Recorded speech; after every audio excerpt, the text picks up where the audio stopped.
Thank you, and welcome to today's event. The IOE is indeed a very special place to me, so I figured there's lots of talk going to be about AI, and I'm going to talk a little bit about why this place is such a great place to be.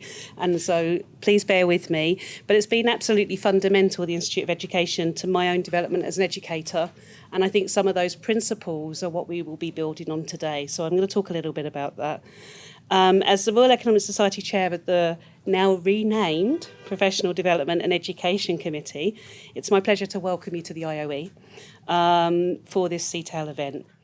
So why is it that the IOE, why would I want to talk about the IOE at an economics event? I mean, that just seems a little bit odd.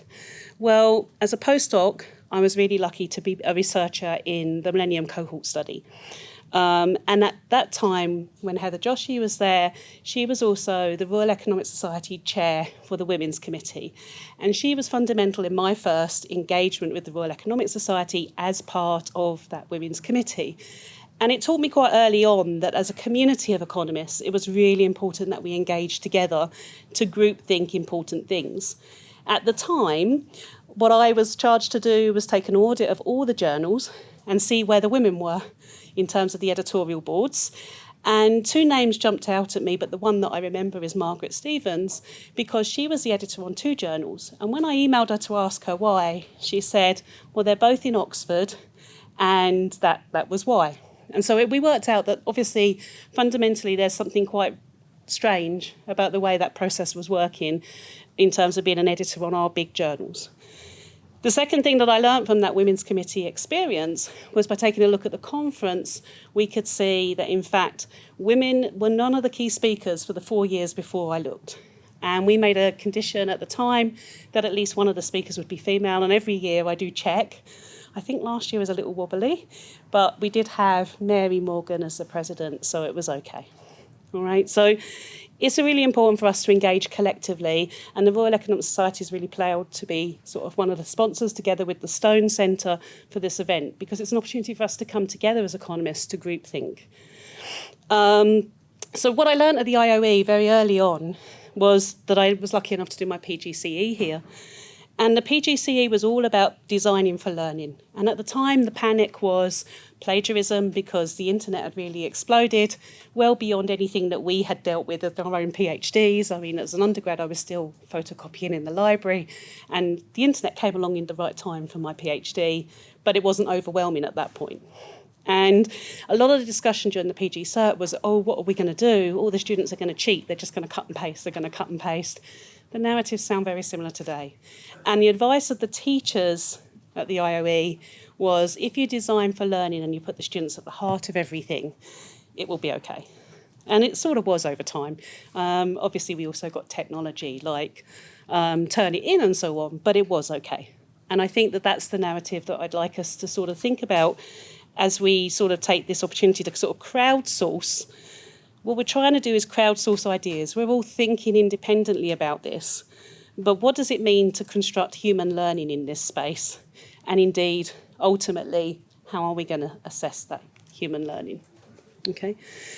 The second time I was at the IOE was as the EdD program leader, which for an economist was just a really weird job to have. I mean, you're in charge of a doctorate program where everyone is a teacher, and boy, they really knew their stuff. And there I am coming along telling you, you just got to get good with data. It was just a really exciting time for me as a learner, not just as a leader, because I was faced with a cohort of people who just knew way more about what it meant to design for learning than I did. But I was coming along to tell them, well, if you had these research skills and if you just were willing to play with data a bit more, you could really evidence the amazing things that you're already doing. And in fact, what the EdD programme did was open that opportunity for me to see the value of the cohort. So it wasn't just that there was one amazing teacher doing an EdD, a Doctorate of Education. There was a cohort and they were journeying together, okay? And that journey together meant that they ended up with products that were way much stronger than they were on their own.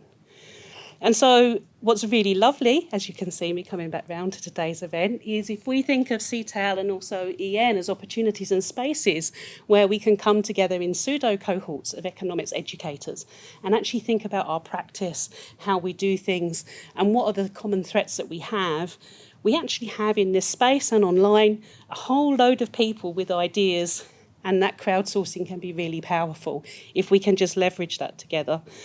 And I think it's in leadership with organisations, groups like CTaLE, where we show the value of each other, bringing our own reflective practice into the space, being willing to share it, and hoping that the collective whole is stronger than the individual thoughts, something we were talking about as I walked in today.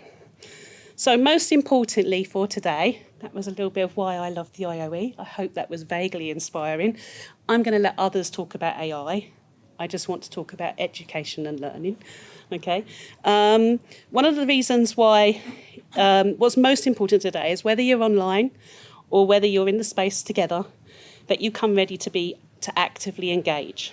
It's been a real joy to be part of a group who've been putting this together, all of them, and you will meet various ones of them at various times today. I will not name everyone, but all of them great educators in their own right, thinking about not just the content, but the pedagogy of the session and how we will interact and how we will crowdsource.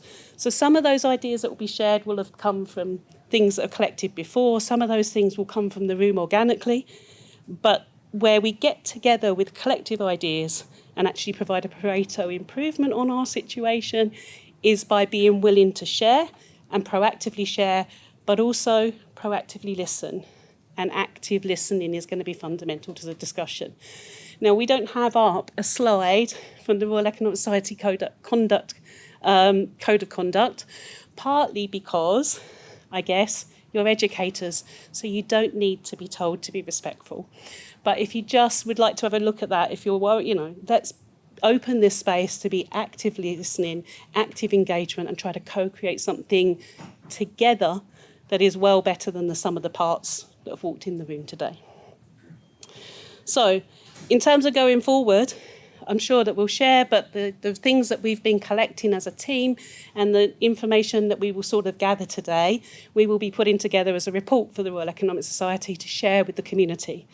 So this is a real opportunity for anyone who's present to have their voice heard and also to hear from others so that we can share with our wider community about how we're going to do this without retreating to the madness of 100% online exams that I know that many departments are obsessing with, or it may just be mine, and how we might avoid that and really think about designing assessment, not just to check whether our students are doing the right thing, but assessment for learning. Okay? It's our privilege as a community of economics educators to be training the next generation of economists, but it's also our obligation to do that well, because they will face many challenges in their career that we will not face. And we need them to have the skills that make that possible. It's our duty to do that well. So, there we go. That was my spiel about the IOE and why education is so powerful. I'm going to hand over, you said she is online, and I think I'm a little early, to Kathy. Kathy Armour is the VP for Education at UCL, and I guess it's never too early to hand over to someone for a keynote speech. So there we go. Thank you for today.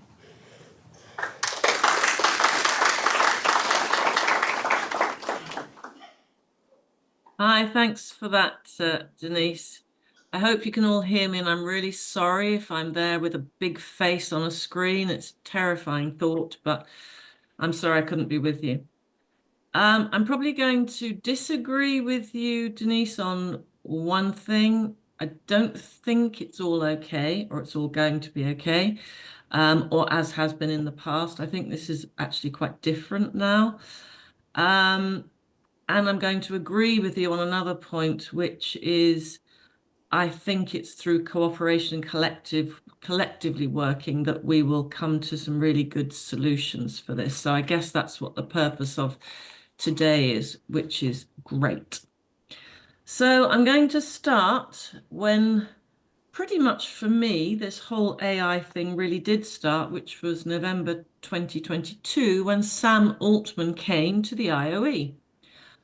So we're back on the IOE theme, and we put out some free tickets for this event in the room held 500.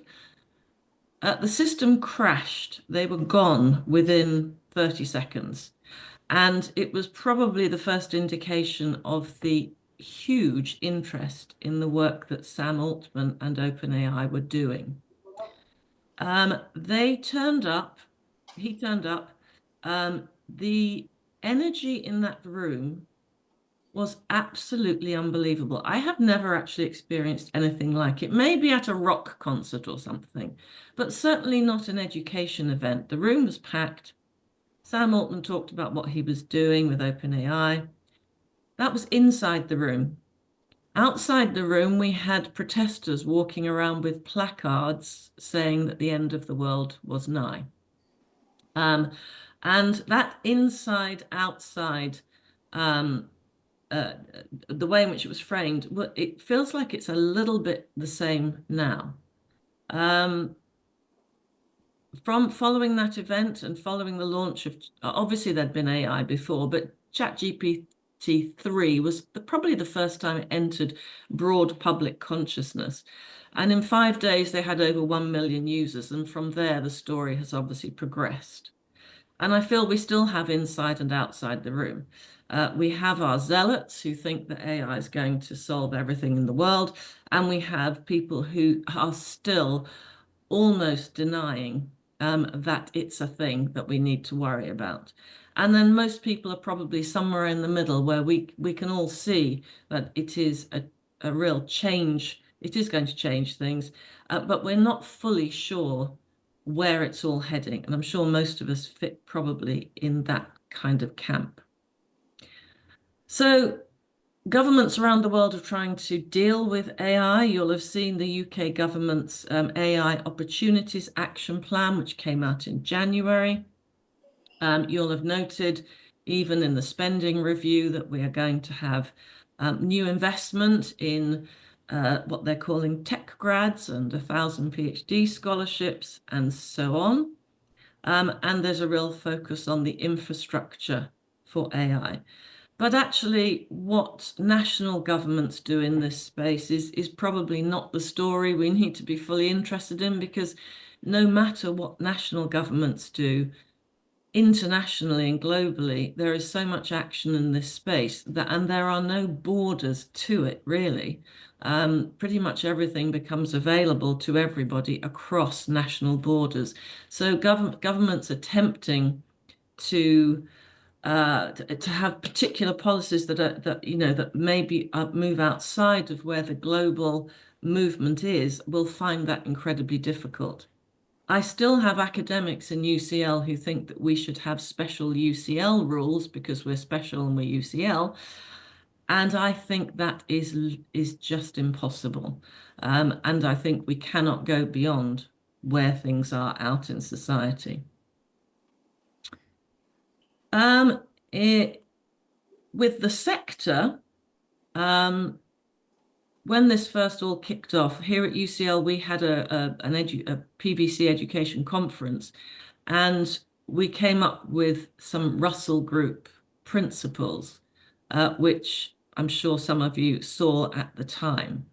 And we had a student panel at this event where this was all constructed. And I think it was the moment when everybody in the room realized that students were already using AI extensively in supporting their learning.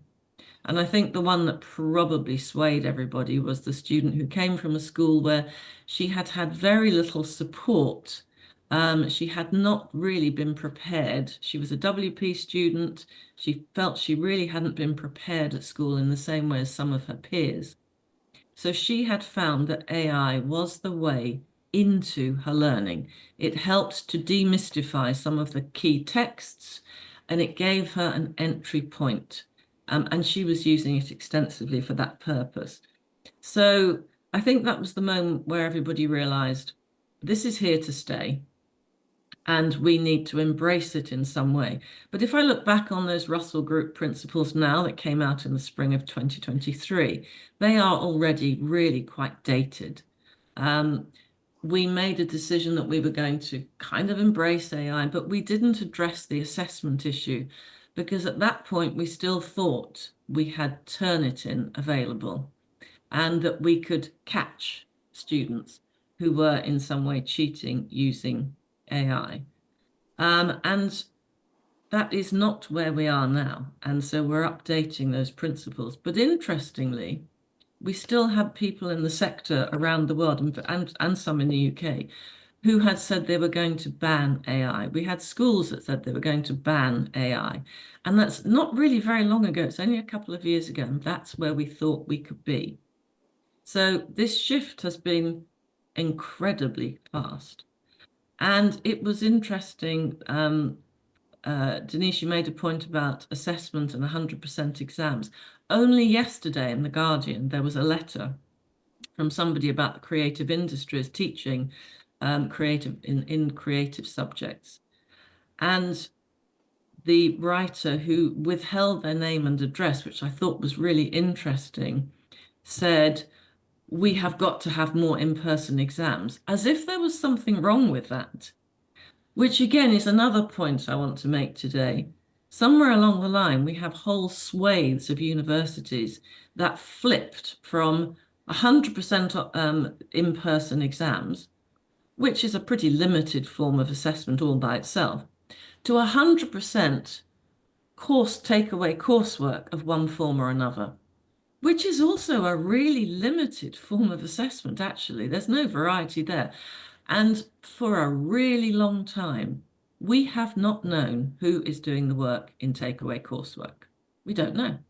We know there has been a huge private tutoring, online essays, essay mill type activity. We know it's been going on, but we've kind of put our heads in the sand on it and almost hoped it would go away. We had online exams in COVID.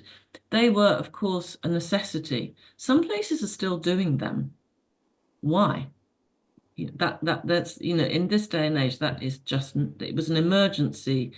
It was an emergency action that was absolutely right at the time, but it's not right anymore. And if anyone's got them in the university, you should be taking them away instantly. You have no idea who's doing that work. So when I looked, I don't, I'm not an economist, so I had a look at what's said about economics and AI. And basically, the AI overview that you get summarizes it really quite well. That's the first thing you get when you Google it. The AI has significant potential to transform the global economy. Yes, of course it does. Boost productivity, reshape labor markets. It's really good at data modeling, trends, analysis, which feels like the bread and butter of economics. And obviously there are the concerns around inequality, as if we don't already have inequality, which sometimes makes me laugh. Of course we do. And job displacement. And I guess it's going, there is all of that. But what I think our responsibility is now in universities is to think about what we can actually control. And one of the things I think I've learnt, given that I'm not an AI specialist, that I learnt really early on, was there is only at the moment one thing we can actually control, and that is our assessment. There is nothing we can control if we're talking about the inputs prior to assessment, and the assessment has to be in person. The other thing I'm going to say is I don't think we should be even attempting to control. So we have one thing in universities that still keeps us afloat, and that is that we award individual differentiated degrees to individual students. They are differentiated by how they perform across their time with us, and they go out into the labour market with that certificate. If we lose trust in our ability to do that, then I have no idea why students would come to our universities, pay the fees, or indeed why employers would value our degrees. And so for the time being, now I'm not saying this will be the same. I'm not sure whether the purpose of a university will change over time. We already know that employers are looking beyond degrees or prior to degrees, and there's some of that going on.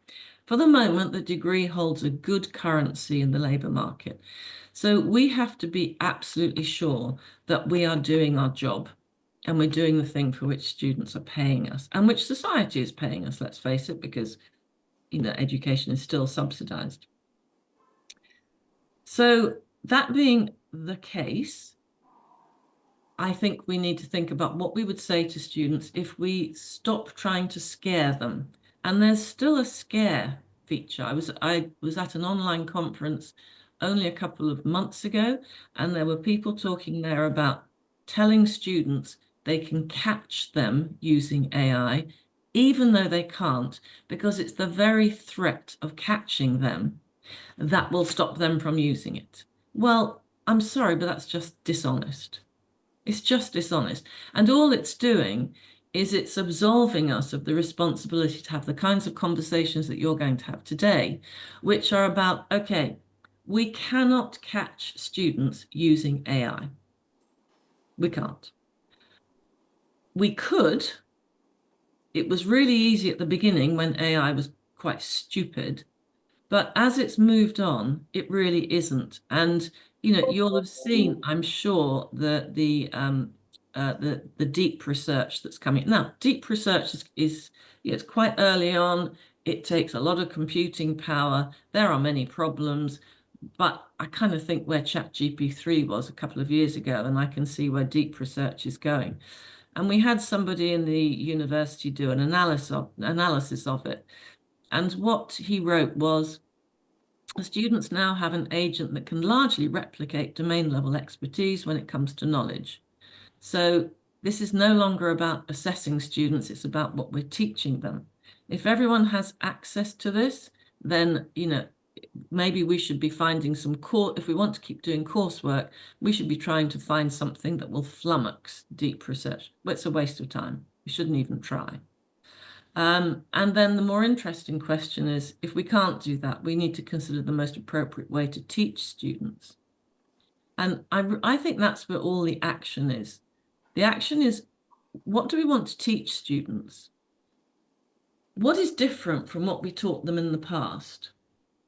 And then our job is to think about how we can be sure that when we assess them, we are awarding an individual degree to an individual student based on whatever it is, based on our verification that they have learnt what we have taught them or what we think they need to know.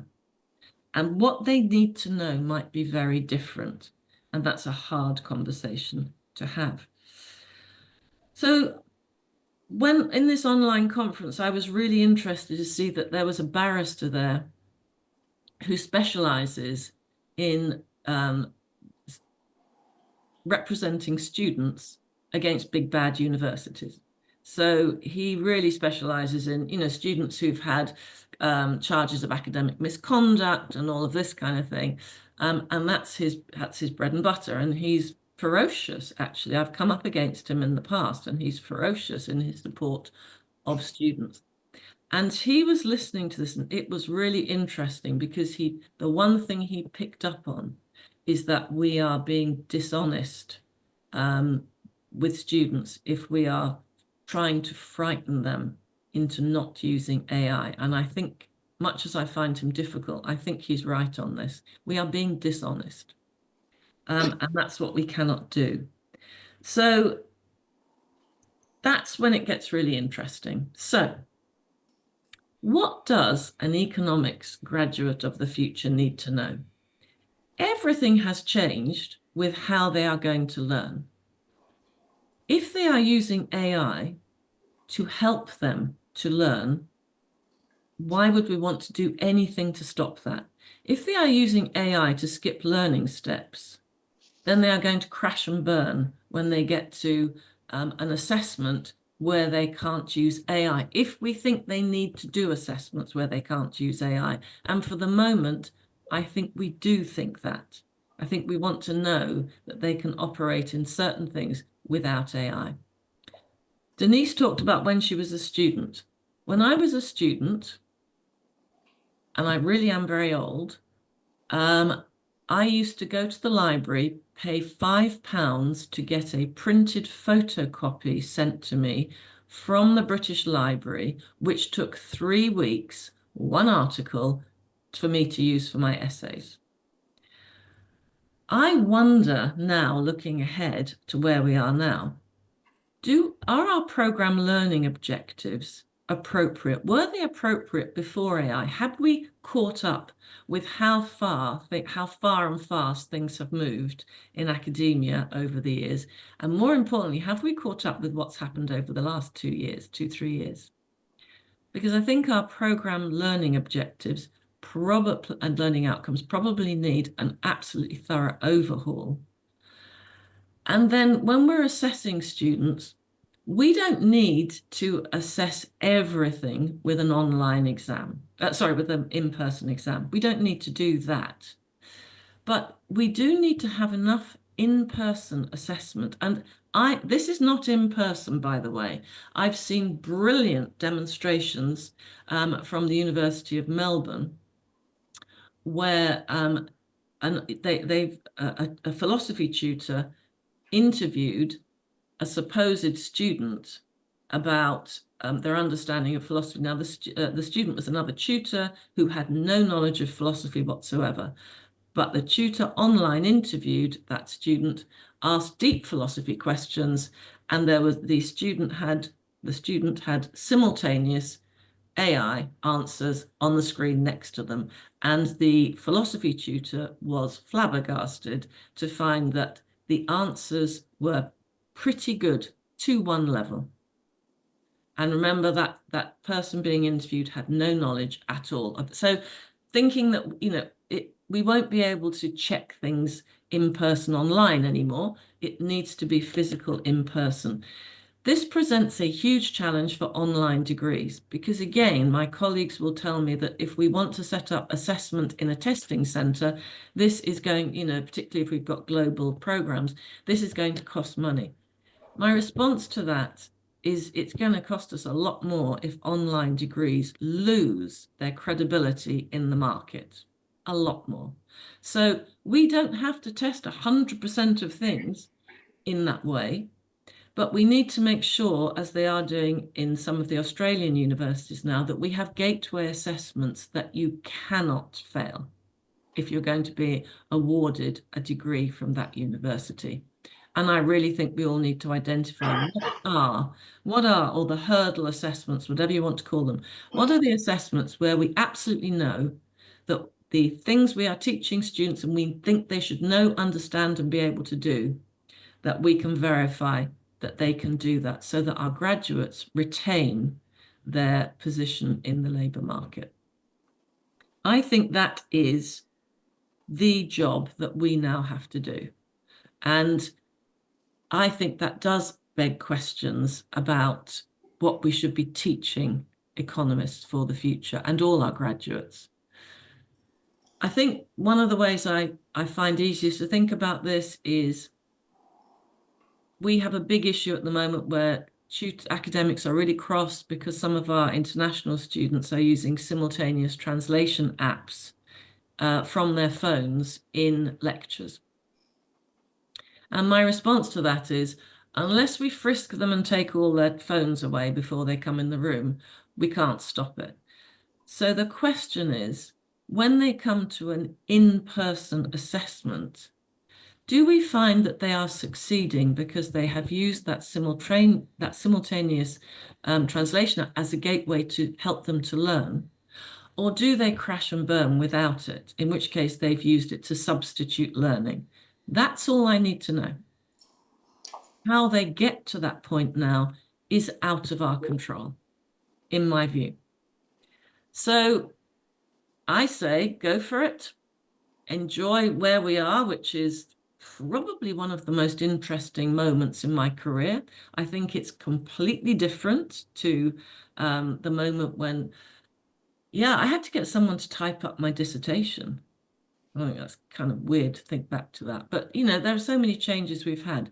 This is of a magnitude that is so different to everything else that it needs to fundamentally change how we operate as universities, how we teach, and how we think of our graduates. So it's a big challenge, and helping staff to get to that point is going to be really interesting. I faced quite a lot of resistance at UCL when I suggested that I advised that each module should have 50% in-person assessment. Don't mind what the rest of it is, but 50%. The reason I made that rule is because we have so many degrees where students hop all over the university and take modules from everywhere. So we could never keep track otherwise. But I reckon that if 50% of the assessment that you really have to pass, that's weighted well, is in person, then I can still stand by the integrity of our degrees. For those areas that decided not to do that, my challenge to them was, that's fine.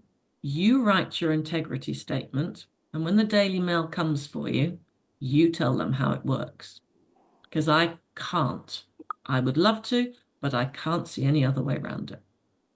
So I'm sure you'll all argue with my points today, and that's absolutely fine. But the challenge of what to teach is the really, really interesting part of these discussions now.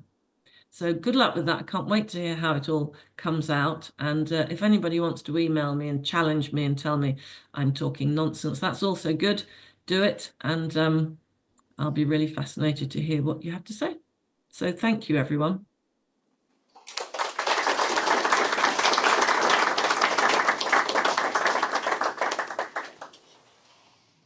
So welcome everybody, it's great to be here, and I just want to first of all just thank the Stone Centre and also the RES and CTaLE for putting this on and inviting me and the panel. So I'm going to start by just introducing myself. My name's Alvin Birdi. I'm a professor of economics education at the University of Bristol, and I direct the economics network as well that works very closely with CTaLE and the RES. And I'm just going to go around first of all and just ask the panelists just to very briefly in 30 seconds introduce themselves and perhaps something about why they're interested in or where their interest in AI lies, and then we'll move on. So Peter. Thank you, Alvin. My name is Peter Postl. I am the Director of Education for the Department of Economics. I was many moons ago a PhD student at UCL's Department of Economics, and after 20 years, some of which was spent as head of department, I came back to UCL and have the pleasure of trying to implement some of the challenges that Kathy Armour talked about. And so my interest primarily comes from the angle of providing assessments, authentic assessments that nevertheless allow us to guarantee that the student has done the work, and that has led to our return to in-person exams for core modules and 50% plus of modules here at UCL in economics. And I'm pleased to say that that went well this year. Hi. You can hear me, yeah. My name is Carlos Cortinhas. I'm an associate professor in economics from Exeter University. I've been a very long supporter of using technology in education, and of course AI is now the latest development. So I'm particularly interested in knowing how we can adjust our teaching, our learning, our assessment to the skills that the students need for the future. And so that's pretty much why I'm here. Morning, everyone. I'm Dr. Swati Virmani. I'm the Deputy Head Academic for DeMonfort University London campus.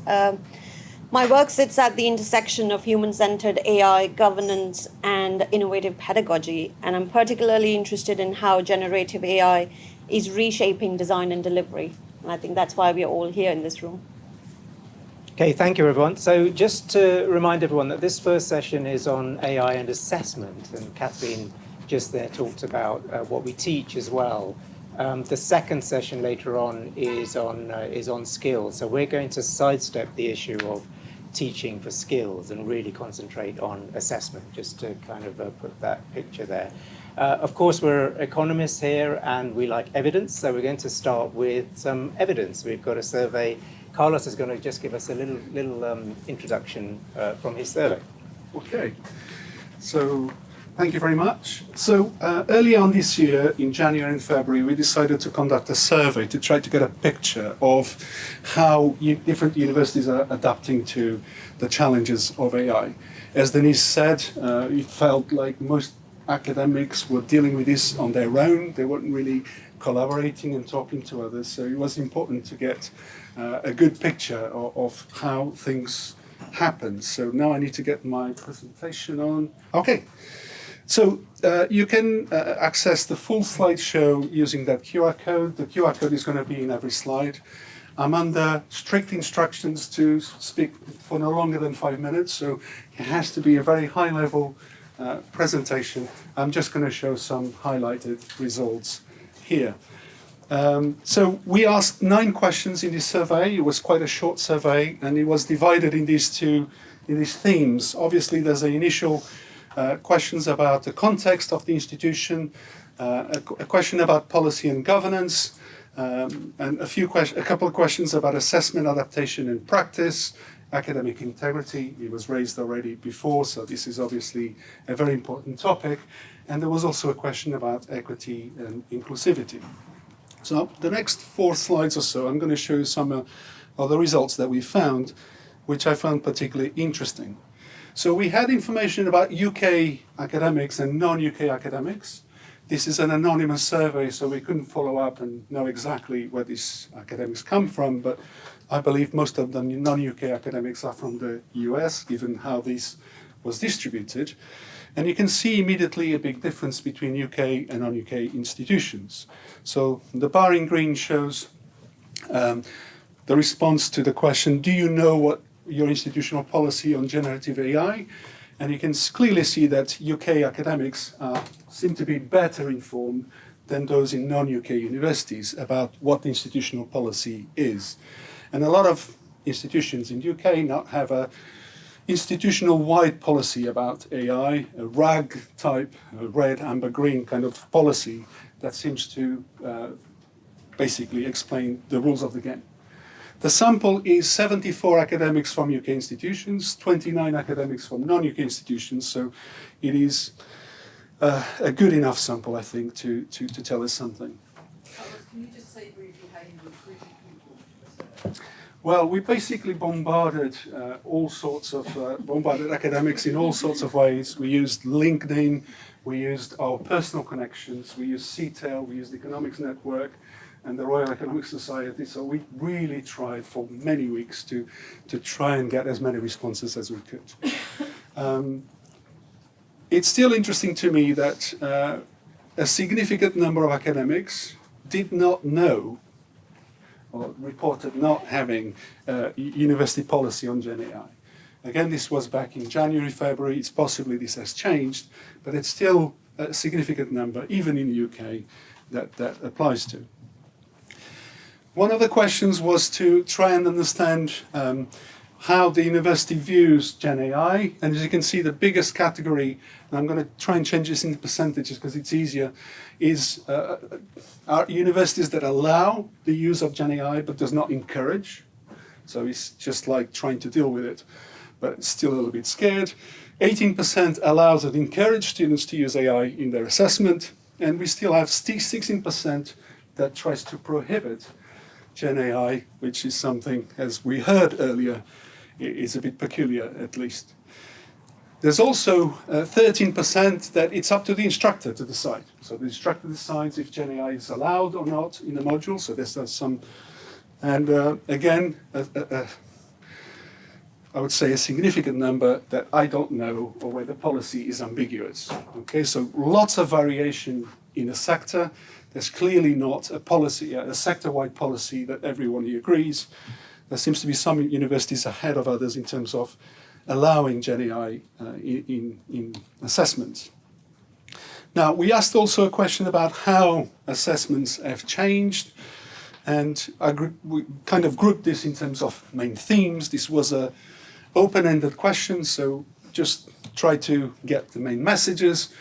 A slightly greater proportion of non-UK academics reporting designing assessments around AI weaknesses.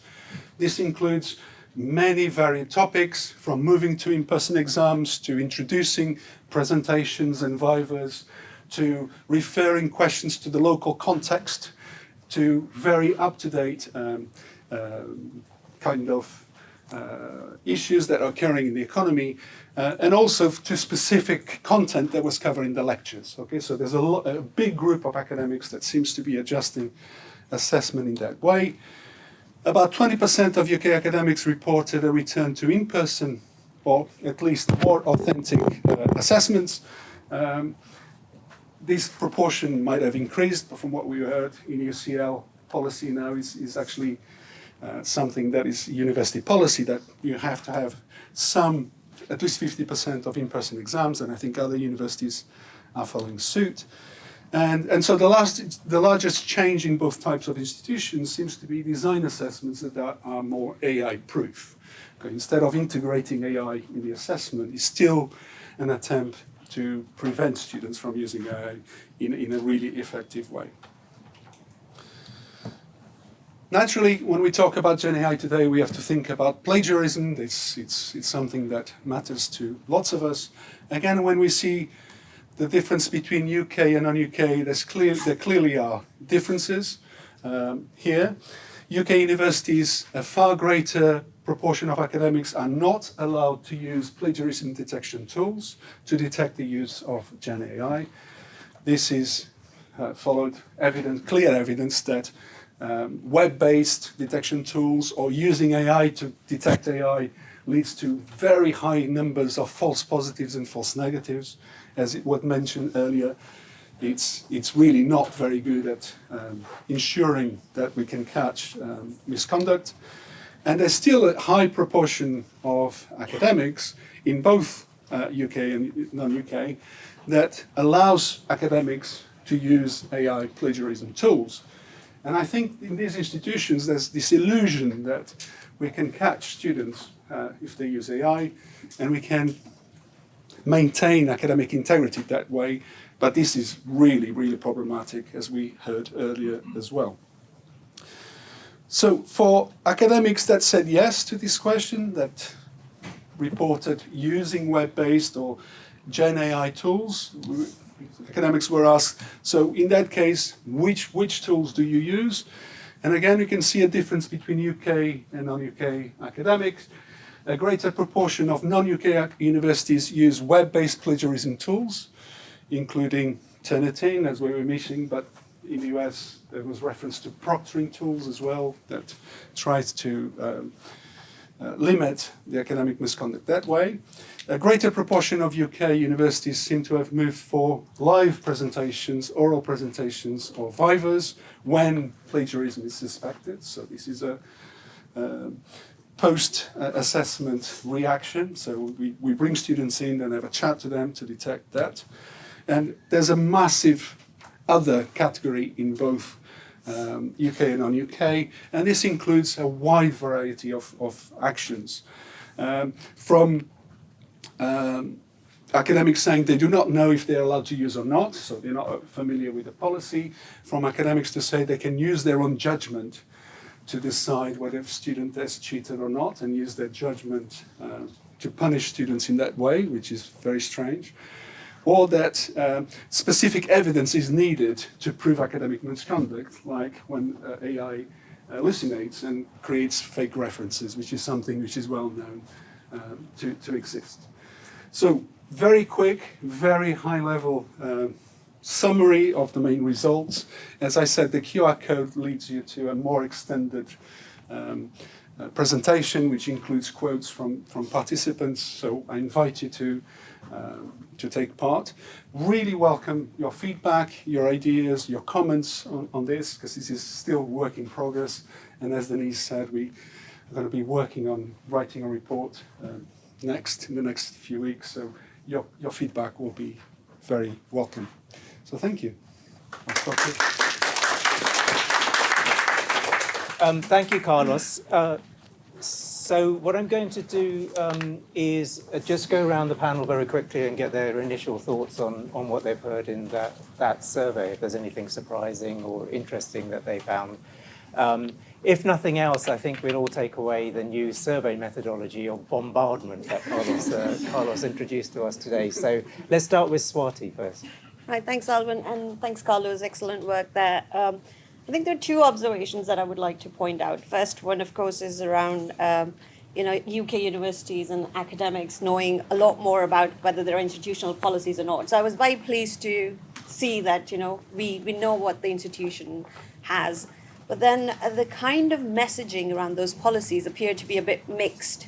Like, what does allow but not encourage mean? And there is also a huge percentage when we say that they are around the specific modules, they're according to specific instructors, or I don't know. So if I may borrow an open quote from HEPI 2025 survey that was done just this year, students say that institutional policies dance around the modules. So are we giving out clear messages to our students or not?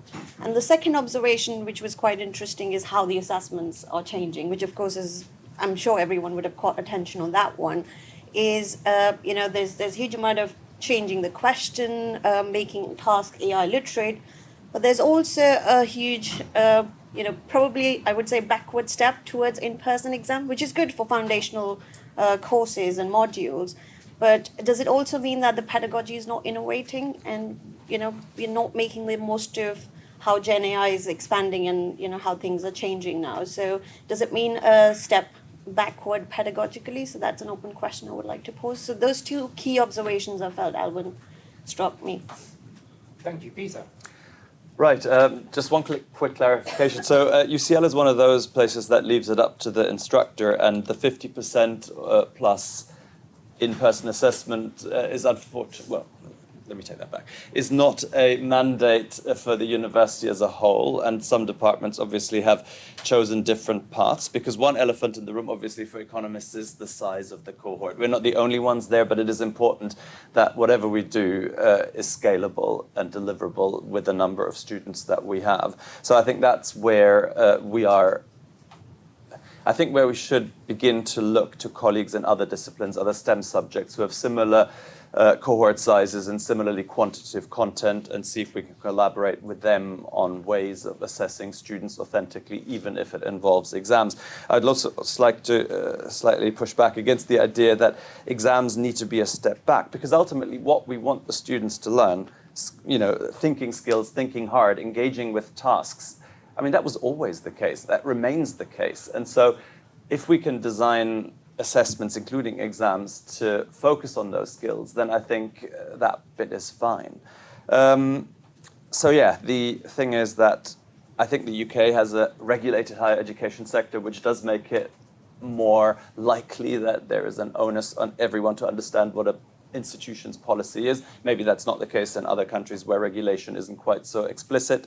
So I think that's not a surprise to me, but I think the idea that we leave it up to individuals is nice, but on the other hand, we need to also give them incentives to build in activities outside the in-person exams that build their AI skills. So complementing it through a component, 40%, 30%, whatever, I think is the way I would go.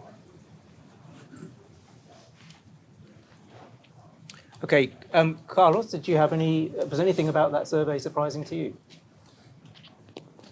I was surprised at the variety of responses. I mean, if you look this in a donut kind of diagram, it's divided almost equally in some countries, so in some questions, which is a little bit surprising. So partly that was the motivation for the survey, to find out what the picture is in the sector. I'm not quite sure if there are benefits of having more coordinated action, but I believe so. I think it's important that different disciplines and different institutions coordinate and share best practice, so we end up adapting rules and not wasting time. The difference between UK and non-UK institutions did not surprise me that much, because as we know, we talked about regulation. The US is very I wouldn't say lax, but they're very flexible in terms of changing the rules. I think the UK is in the other extreme. We sometimes have a lag of 2 years to make any changes, because our quality assurance teams are so strict, and they prevent us to be more flexible. But those differences are known, so it wasn't too much of a surprise. Great, thank you. So I'm going to sort of ask the panel a number of questions which largely came from the questions that people posed when they registered for this event. But as we go through this, I invite you all to also think about questions that you may want to ask, which may either arise out of the survey or the discussion we're going to have. I'm going to start with something which really kind of grabs the bull by the horn, so to speak, which is the issue that seemed to lie behind a lot of the remarks that Kathleen made, and to a certain extent Denise as well. But it's this distinction between academic integrity and designing for AI literacy. And so the question I want to pose to the panel here is there a sweet spot here that we can develop, which is between getting the right approach to AI integrity, but also developing the right literacy around AI for students? And most importantly, is that achievable? And actually, I'm going to start with Carlos this time.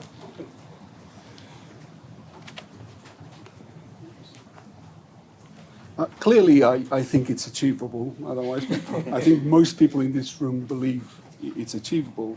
But it does require a culture shift. And I think probably the most important aspect, which we tend not to talk about, is that we need to train academics about AI. I mean, most of the colleagues I talk to are actually surprisingly unfamiliar about what AI can and can't do, and how AI can help with pedagogy as well, which is something we should be listening to.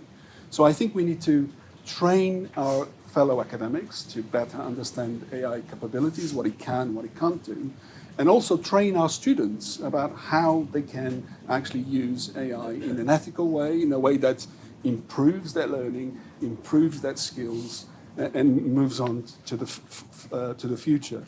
So I think we need to move away from a culture of fear around AI for a culture for more transparency, where instead of trying to catch students, we actually ask them to be transparent about their use and embedding those skills in AI.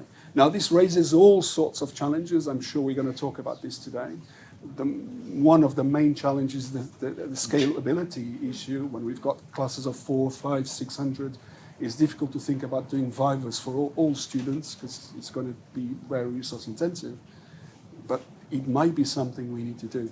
And maybe we should learn from European universities, because a lot of European universities have been doing vivas for decades, and they do it very successfully. Thank you. Yeah, Swati. Right, thanks, Carlos. And I totally agree on both the points that, definitely staff need to be trained. And how do we define academic integrity? So first of all, my answer is yes. But it depends that we do not take both the goals as competing aims.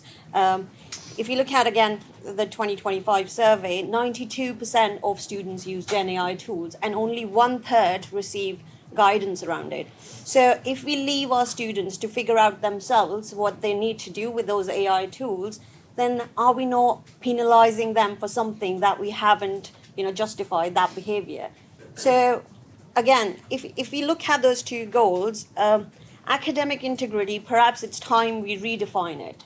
Maybe we want to call non-disclosure as the new academic integrity or misconduct, because the question here is that we're not just marking sole authorship.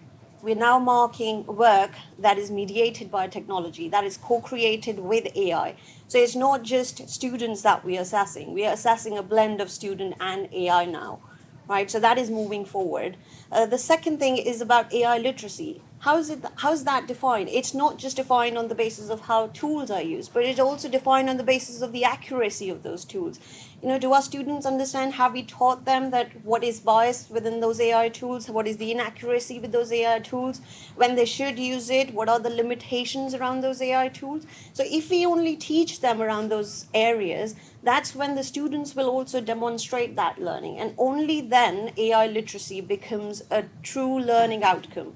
So I definitely feel both these things are achievable, only if we try to redefine or clearly define what they mean. Okay, so Peter, I'm going to just complicate the question just slightly and just ask also to add on to that question about whether there's this sweet spot between integrity and the development of AI literacy. about whether we should be trying to incentivize academics to use AI. I mean, I think looking at our curriculum and areas where academics themselves might nowadays look into uses of AI, for example, in coding a new routine for something that you might have had to either find or code yourself, or if you're working with someone translating it from one programming language to another. I think finding actual examples where we can build it in actively and showcase it in econometrics, data science modules as a start, I think would be helpful.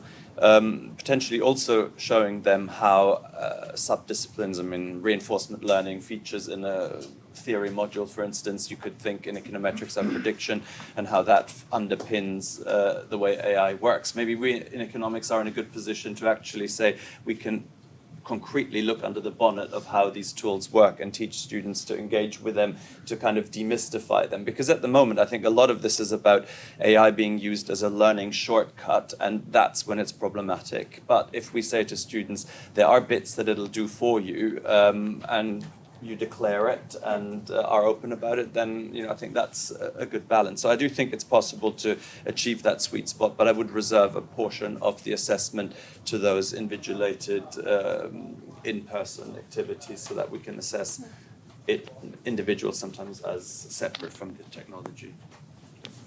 Okay, so there may be a sweet spot. Carlos, I'm going to move to kind of assessment design. Okay. And I want you to kind of give us your thoughts on whether there are assessments that we do routinely in economics. I mean, Catherine mentioned online exams. Other people, Julian Wolfers, I think, has mentioned take-home courseworks. But are there assessments in economics that we routinely use that are now essentially defunct? Yeah, you hold it. Yeah. Yes, I think the answer has to be yes. I mean, any kind of assessment that focus on the accumulation of knowledge, on memorization, it's clearly defunct in an age of AI. I mean, anybody who does an online exam with multiple choice questions, for example, is just plain wrong. I mean, it shouldn't be there. But even take-home essays and problem sets are a problem, especially if they're very generic and kind of one-line discuss kind of thing. That AI is very, very good at providing a balanced view of that, especially for students who've got really good skills in terms of AI, because prompt engineering, kind of changes the quality of the feedback. And some students who can access the paid versions, which is something we didn't talk about it, can also get much better quality output in a way which is completely indistinguishable from humans. It's simply impossible to detect, in my view. I think a lot of my colleagues are deluded, thinking that they've got a sixth sense that allows them to detect this, but I don't think it is. I've done some trials, and it really isn't possible. So I think we need to focus less on the output. So what are we asking students to do? What is the output that the student needs to produce? And more on the process, okay? So what are the steps that the student took in order to be able to answer the question? And we probably have, again, to avoid having essays that require just one point of contact, and instead replace them with assessments that require multiple points of contact. When we can see an evolution in terms of the progress of the students in terms of answering that question. Again, is this scalable for economics? Many resource implications. A lot of my colleagues don't want to hear about any discussion about that because it requires a lot of extra work. But I don't think we have a choice. We're going to have to find a balance and move away from old-fashioned assessments to try and be creative, to find new ways around more authentic assessment that is applied to real-world applications, real-world problems, and move away from those type of questions or essays that it's copy-paste from the previous year, and we just recycle them by changing a word or two. Great, thanks, Carlos. And I'm going to come to Peter and Swati, but again, I'm just going to add something to the question. You mentioned the need to design perhaps for assessment of process rather than outcome. So I want to get your. I know you're interested in this, Peter, and I wanted to ask you more broadly about whether you think there are, if you were to list the top, up to three, let's say, right, top three design principles for assessment in an age of AI, what would they be? And is this designing for process one of them? Yeah, I think Sorry. I mean, for me, I think the three principles are and this leads to skills, but in a different way. I mean, analytical skills, problem-solving skills, and creativity in the sense of taking a novel approach to problems.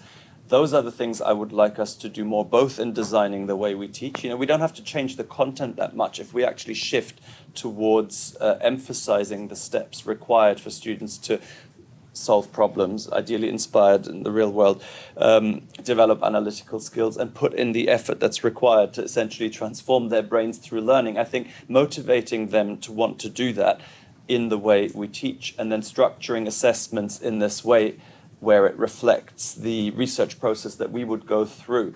You know, the idea that we very early on allow students and ask students to write essays, I think sometimes it's too soon for them to take those steps when they have not been properly trained. I think structuring this into smaller steps, which could potentially feature also in an exam, that force them to look more at the particular skills and making connections maybe with techniques from other disciplines. That's an important step to integrate. So I think the principles are essentially analytical skills, problem solving, and creativity.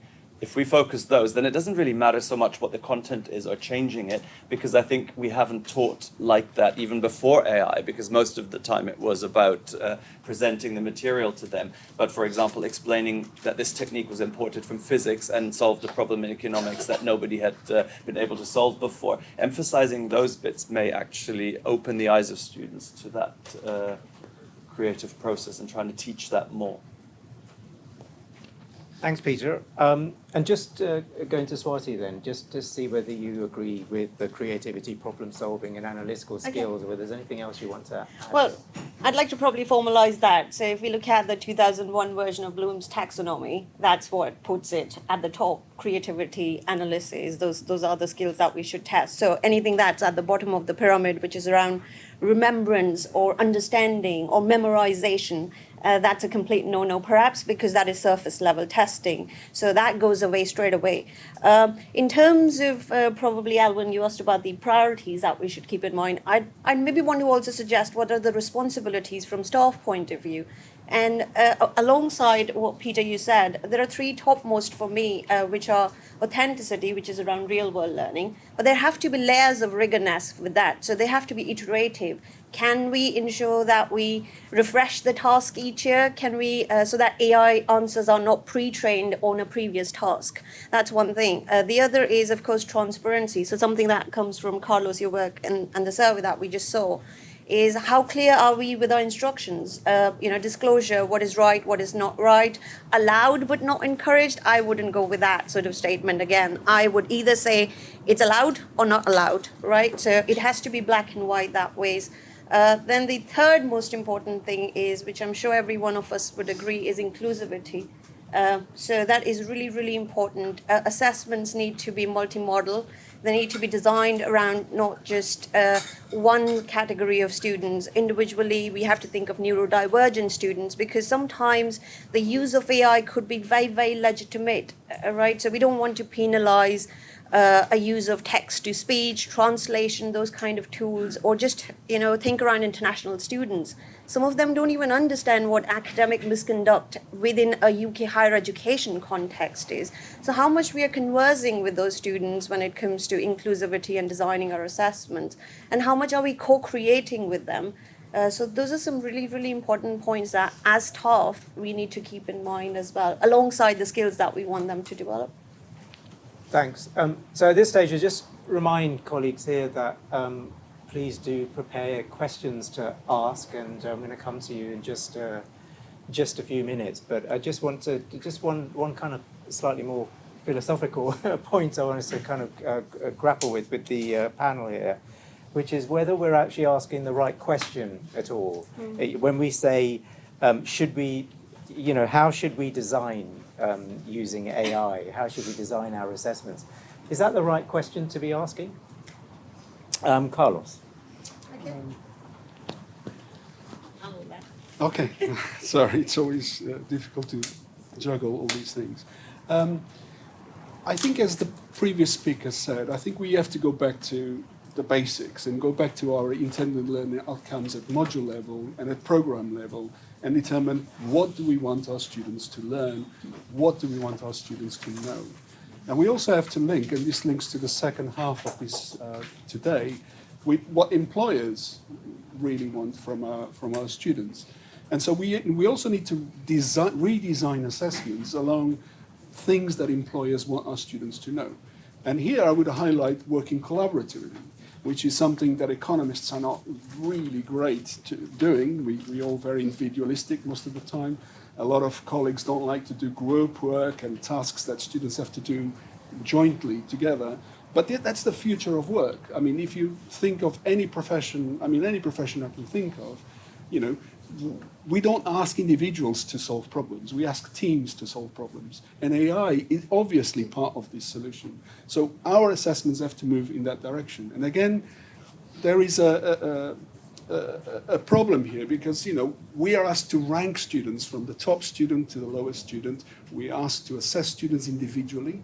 But, we have to move also, at least partly, to have assessments that assess students collaboratively to test the skills they're going to need for the future. Swati. I think when we are asking the right question, and I would also say if we are asking a question that what is meaningful to us when we think of learning, do we want our students to justify their judgments? Are we asking evidence around thinking? If you're asking those questions while redesigning the assessments, I think we are at the right starting point.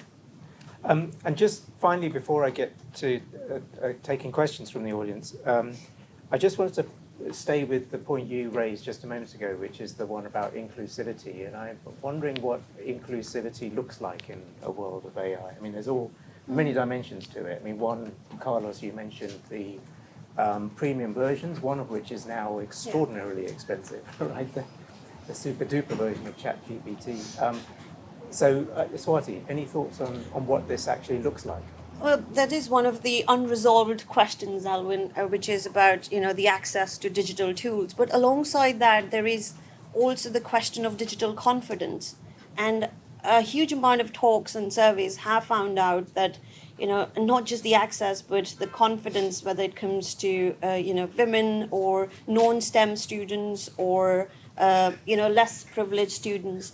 So are we building the confidence as well? That's another question alongside access, because access is sometimes it's still unresolved. I think it puts probably a lot of emphasis on institutional responsibility as to how we can promote equity there and fewer structural barriers when it comes to access to digital tools. But maybe something that we can do before that is to help our students build the digital confidence in those tools. Because not just staff, even some students are reluctant to use it. So we have to take that into account as well. So one step at a time, maybe. Great.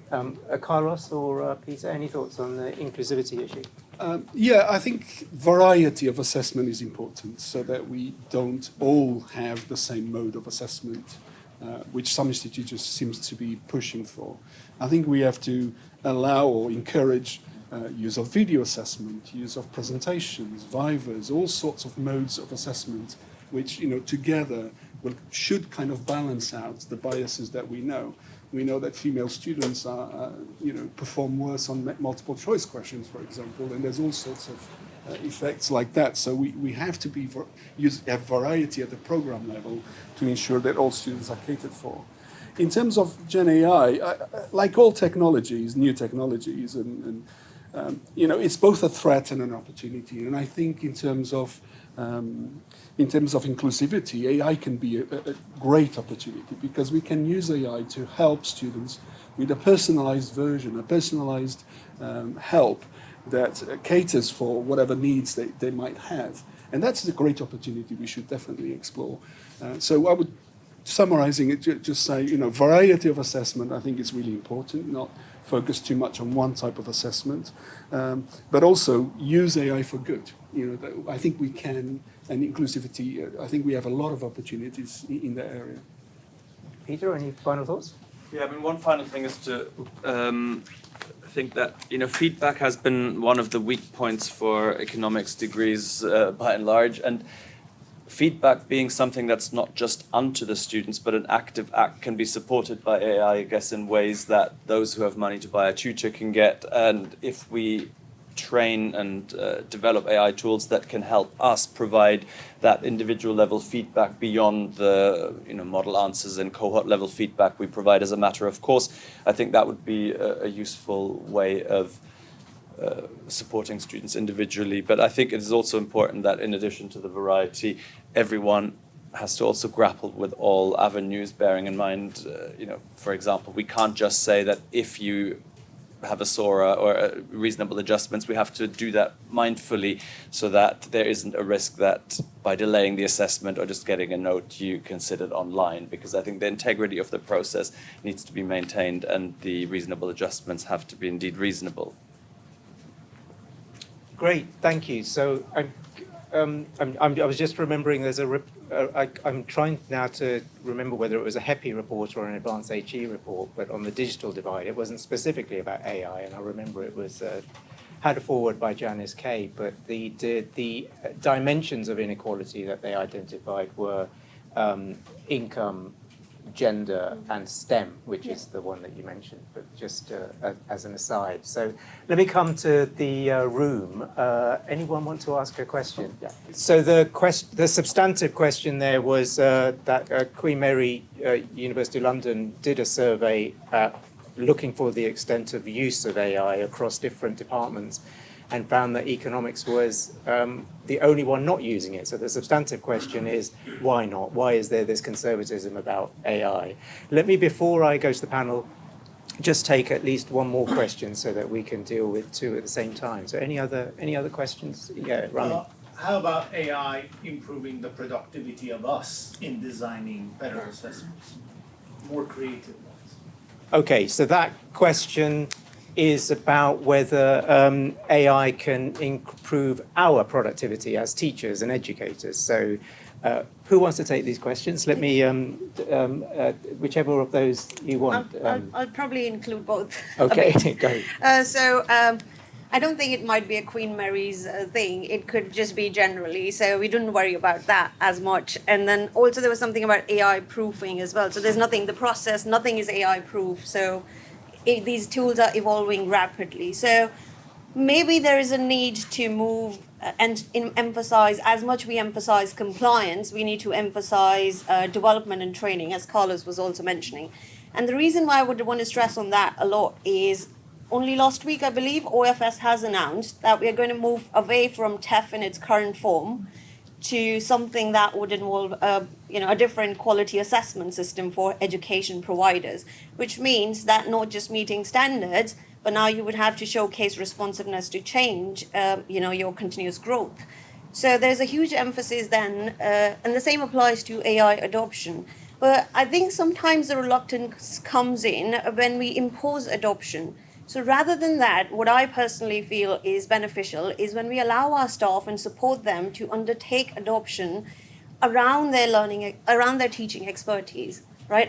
So it's almost like following your unique style as an educator. So what is your uniqueness there? Whether you're an active learning, that's what you follow, or whether you're constructivist, or whether you're playful sort of pedagogy delivered, that's what your delivery is around. So how do you embed adoption of technology within that? So if we go just from, use this, if we go from why would you use that to enhance your pedagogy and enhance your teaching style, I think the reluctance would be a lot less.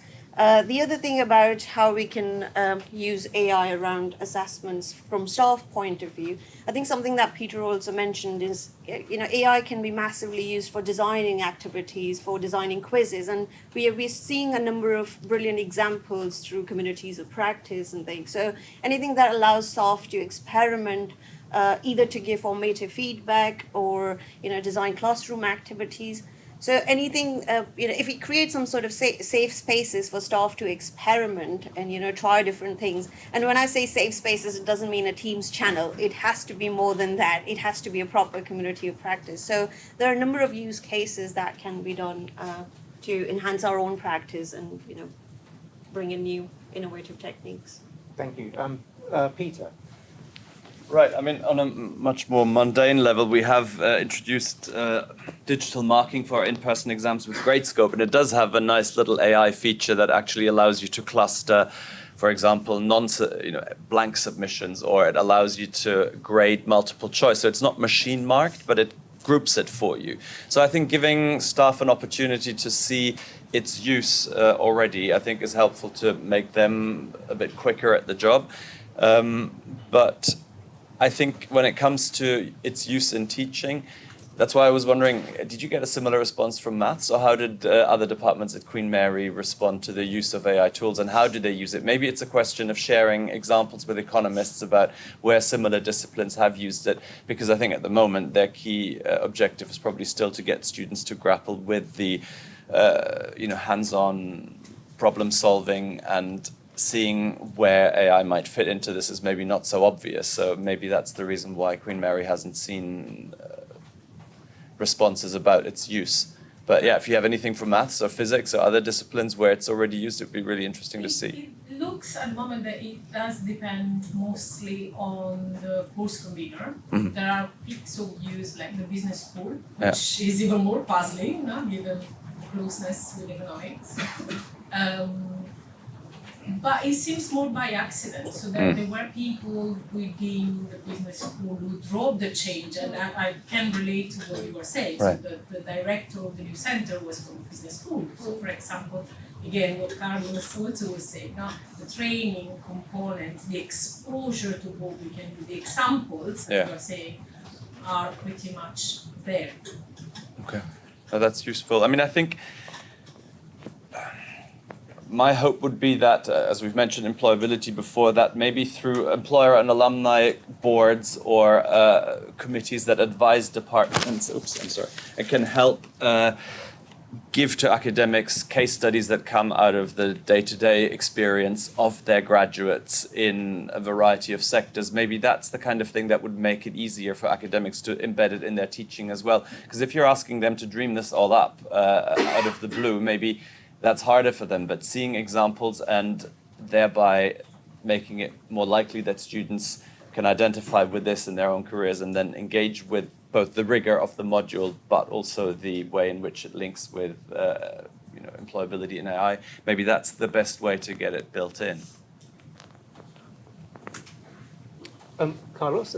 Yeah, just had a couple of things. I think most departments probably have a small number of AI enthusiasts, early adopters who are there trialing and testing, but they're not really sharing what they're learning with the other people in the department, partly because the institution has not established their framework. I think most of the others are in denial. They just they still share that view that AI is rubbish at maths, it's rubbish at econometrics, it can't solve problems like that. So we are safe. We don't have to change because AI can't actually solve the problems that we're asking our students. I think we need to establish more communities of practice, share best practice, and actually train academics. I think it's crucial. I mean, Okay, so one question there at the back, and then Armour and Clodagh. So we'll take all three of those. Okay, so I'm going to repeat your question for the benefit of the online audience. And so the question is that, again, at Queen Mary, University of London, they have developed a tool to test the AI robustness of certain assessment designs, certain assessment types.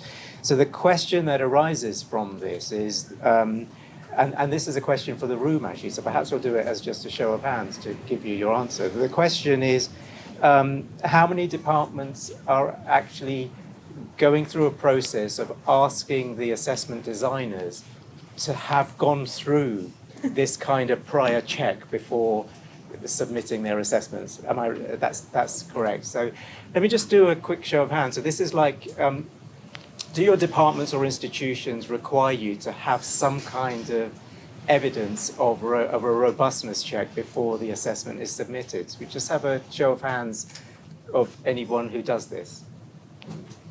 So interesting. So I think the answer is that it's very rare or non-existent. Parama has just told the room that at UCL there is a requirement that departments have some kind of strategy for ensuring AI integrity, and that it's variously adhered to. So let me go to, we had a question from Parama, and then I think it was Clodagh. So let's take those two questions, and we've still got some time for those. So Parama. Okay, so this question is about awarding gaps, really important. So awarding gaps are kind of quite persistent amongst different groups of students along ethnicity, income, and so on. But they tended to, as a generalization, reduce during the COVID period when we all had this kind of emergency knee-jerk reaction to shift our assessment designs. Those awarding gaps are by and large returned. So the question here is this move towards suggesting more in-person exams. What does it imply for awarding gaps, and what should we bear in mind in that kind of request to do so? And just hold that question in your minds, and I'm just going to take Clodagh's as well. Okay, great. So this question is essentially about the training and capacity of teaching and educating staff, particularly in regard to the ethical use of AI, especially with, for example, feedback. If you're using AI to provide feedback, you're having to presumably upload student assessments to AI tools. So that's the broad area. So just to remind you, so the first question about awarding gaps, this one about ethical use in terms of our educators. So let me go to Carlos first on that one. Okay, I'm going to try to remember all the questions. I'll start with the last one, the ethical use of staff. I think institutions need to make that decision, and I think some institutions have created very clear rules that they're not allowed to upload student work into GenAI, and so we can't use it that way. Interestingly, I just read on the BBC website this morning on the way here that the Department of Education is allowing high school teachers to use AI for feedback purpose. And so if they're doing that, and obviously they're considering the ethics and the data protection issues and so on, maybe that's something we should also look at. I think AI brings the opportunity to provide more extensive feedback, more personalized feedback, and feedback that the student can actually use to improve their learning. Given our very large class sizes, typically students get very little individual feedback from us. They tend to get generic feedback, they tend to get model answers, but individualized feedback is something that very often we can't provide. I personally see this as an opportunity, because we can give the AI some prompts, and we can give some characteristics of the student, and kind of give the student some individualized feedback so they can act on that. And this links to the awarding gaps. I think AI is also a great opportunity to help students at risk, students from underrepresented minorities, students that come in with lower marks, that we know that very often we try to welcome these students in our institutions, and then we do very little to support those students. So we bring them in, we throw them at the deep end, and then we say swim. We don't really provide them any additional support, and then we're kind of surprised that the awarding gaps exist. I think we should and we could do a lot more to support those students, to try and close those gaps. And I think AI can have a role to play in that. In terms of the robustness checks, I'm just going to do a very quick comment. My only concern with that perspective, with that way of following, is that LLMs are moving at a really fast pace. So whatever robustness check you do before you set your exam, 3 or 4 or 5 months later, it might have changed totally, completely. And again, it might contribute to that illusion that, oh, my assessment is AI proof, but actually it's not. So I'm not quite sure that's the right way forward. Maybe we should also consider ways to embed AI in the assessment as opposed to try and resist it, because that's mostly what that policy tries to do. Okay, so Peter. Claude, on a trip to the University of Amsterdam, they demonstrated to us a ring-fenced AI system that would not pass information outside the university's own digital parameters, and also signing up to feedback individually through AI was something a student opted into and did essentially their own submission. So I think if it's structured well and it isn't something we do on the sly and pass off as our own feedback, I think that's probably the best way forward there. Parama, do you know to what extent, for example, the Microsoft Copilot that UCL provides gives us that level of confidence that it is not passed outside? But I think that, yeah, that would be my response there. Let's try and build something that is, ethical and secure of our students' private information.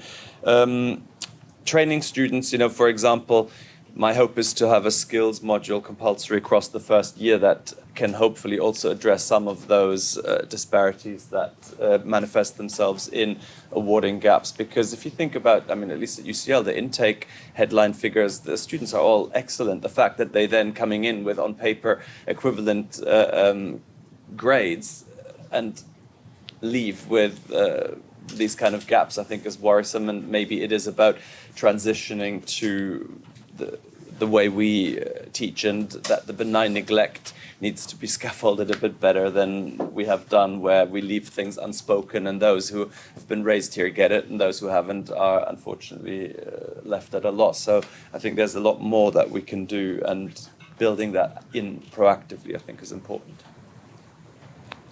And Swati. Thanks, Alvin. I think the answer, one-word answer to both the question is training. So I'll take Clauda's question first. I think the reason why that issue is cropping up is because maybe we are too busy to finding plagiarism, or where cheating has happened, or where misuse has happened.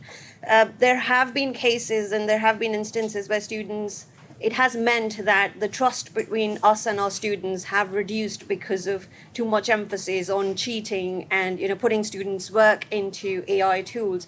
I've recently had an issue where an entire dissertation was put into AI just to find that, okay, the abstract was written with the help of AI. Now, does the staff realize that they've put an unpublished work into AI and now have pre-trained that AI tool on it? So where is the whole copyright and IP going from here? So I think staff definitely needs to understand. And it also adds a bit of pressure for our students. We do have neurodivergent students. We do have students who would be struggling with that sort of question mark when it's put against their integrity, and we don't have any true proof towards it. So there's a huge amount of false acquisitions happening. And picking up on Parama's question, so I totally agree with what Carlos suggested, that AI has the capability of reducing those gaps, but only if we train our students to use them in the right way. Because as I said in one of the answers, was if we leave our students to figure out the use themselves, then we might be increasing those awarding gaps rather than reducing those awarding gaps. So I think there's training for both sides, not just for students, but also for staff, is very, very important to understand the ethical use. So we're coming to the end of our time. So I just thought it might be useful just to get us, again, another straw poll, just to see how many departments that are represented here actually do have some form of training for their staff in the ethical or good use of AI, and secondly for their students. It's being talked about a lot. And you may or may not know the answer to that in terms of your own institution, but so let's stick with staff first of all. Any sort of training for staff? Okay, so for the purposes of the online community, that's probably about, I'd say, a third maybe of the room. And then what about for students? Roughly similar, would you say? Roughly similar. And actually, of those who answered yes to students, is that being done by the department or is it being done by the institution? So institution. Yeah. Yeah, most I would say, We have some for and some institute. Okay, okay. So about a third in both of those cases. I believe this is a good time to bring this discussion to an end, and I need to remind everybody that I think we have a 10-minute break at this stage, and then there'll be the small groups. Yeah. Well, that's your